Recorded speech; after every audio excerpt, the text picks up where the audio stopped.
কেমন হতো যদি জুলাই পরবর্তী বাংলাদেশটা হতো চাঁদাবাজি মুক্ত একটি দেশ, আর সেই চাঁদাবাজি মুক্ত নতুন বাংলাদেশ গড়তে আমরা প্রত্যেকেই হতাম পাহারাদার। এখন থেকে অন্যায়ের বিরুদ্ধে প্রতিবাদ হবে সহজ, নিরাপদ আর কার্যকর।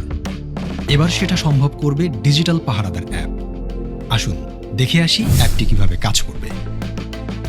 প্লে স্টোর বা অ্যাপ স্টোর থেকে ডিজিটাল পাহারাদার অ্যাপটি ডাউনলোড করুন। আপনার ফোন নাম্বার দিয়ে রেজিস্ট্রেশন করুন। 6 সংখ্যার গোপন পিনটি সেট করুন।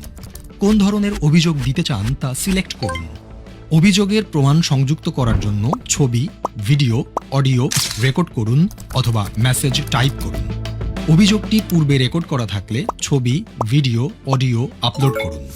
আমি উপরের শর্তাবলী পড়েছি, এই লেখাটিতে টিক মার্ক দিন, তারপর জমা দিন বাটনে ক্লিক করুন। অভিযোগের 24 ঘন্টার ভেতরে দ্রুততম সময়ে ব্যবস্থা গ্রহণ করা হবে।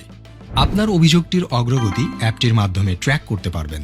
অভিযোগটির সর্বশেষ তথ্য আপনাকে SMS এর মাধ্যমে জানানো হবে। চাঁদাবাজি এর পাশাপাশি দুর্নীতি, ঘুষ, মাদক, সন্ত্রাস, বুলিং বা ইফটিজিং ও অপহরণ সংক্রান্ত অভিযোগ দিতেও অ্যাপটি ব্যবহার করতে পারবেন। অভিযোগকারীর নিরাপত্তা নিশ্চিত করার জন্য পরিচয় গোপন রাখা হবে। নিরাপদ বাংলাদেশ গড়ার লক্ষ্যে আমরা প্রত্যেকে এক একজন দায়িত্বশীল পাহারাদার।